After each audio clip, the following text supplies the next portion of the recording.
အိမ်ကခလေးလေးကိုကျွန်တော်တို့အိမ်အောင်ချထားပေးခြင်းလို့ပါခင်ဗျ Oh my god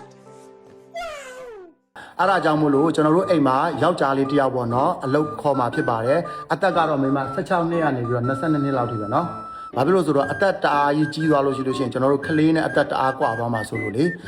အဓိကတော့ဗျာကျွန်တော်တို့အိမ်မှာနေရမယ်ကျွန်တော်တို့ပတ်စံလဲပေးမယ်လားစာလဲပေးမယ်အိမ်မှာနေပြီးတော့ကျွန်တော်တို့အလုပ်လုပ်ပေါ့ဗျာကျွန်တော်တို့အချိန်နေစောင့်ကြည့်မှာအချိန်နေစောင့်ကြည့်မှာဆိုတော့တခြားမဟုတ်ကျွန်တော်တို့ဘလောက်ပဲဆင်းရဲအဓိကတော့ကျွန်တော်တို့ဒီတောက်စားတို့လောင်းကစားတို့ပြီးလို့ရှိလို့ရှိရင်ဒါပြောရမယ်ဆိုတစ္ဆာရှိရှိနဲ့ပေါင်းမှုပေါ့နော်အဲ့ဒါအရန်အရေးကြီးပါတယ်ဘာဖြစ်လို့ဆင်းရဲတာပါလားကိစ္စမျိုးကျွန်တော်တို့လည်းအရင်ကချမ်းသာလာတာမဟုတ်ဘူးဆင်းရဲတာဘဝနေပဲတက်လာတာအဲ့ဒါကြောင့်မလို့ဆင်းရဲတာကိစ္စမျိုးအဓိကတော့ကျွန်တော်တို့ဂရီတီပြီးတော့ယောက်ျားပပီသားနဲ့ကျွန်တော်တို့ပြောမယ်ဆိုလို့ရှိရင်ကောင်းကောင်းမွန်မွန်ရှာဖွေကျွေးမွေးလို့ရှိရင်ရပြီအဲ့ဒါကိုကျွန်တော်တို့အိမ်မှာခေါ်ထားပြီးတော့ဗျာကျွန်တော်တို့ပြောမယ်ဆိုလို့ရှိရင်စောင့်ကြည့်မယ်စောင့်ကြည့်လို့အဆင်ပြေတယ်ဆိုရင်ကျွန်တော်တို့အိမ်ကကလေးနဲ့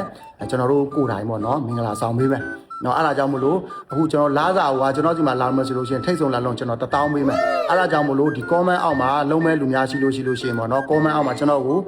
အကိုကြီးလုံးမယ်ဆိုပြီးတော့တစ်ချက်လောက်ရေးခဲ့ပေးပါဒီဗီဒီယိုဖိုင်ကိုလည်း share သွားပေးပါအောင်နော်ကျွန်တော်တို့အိမ်ကကလေးလေးအတွက်ပေါ့နော်ဒါကျွန်တော်တို့ဒီပြောမယ်ဆိုလို့ရှိရင်အိမ်တော်ဘက်ရှာပေးတာပဲဖြစ်ပါတယ်ဒါနဲ့ကလေးရဲ့သဘောပါဘယ်တော့ဘာလုပ်မလဲဖဲဒါနဲ့ကလေးလေးရဲ့သဘောပါလေးလေးတော့သဘောအတိုင်းပါပဲရှင်လေးလေးတော့သဘောအတိုင်းပါပဲရှင်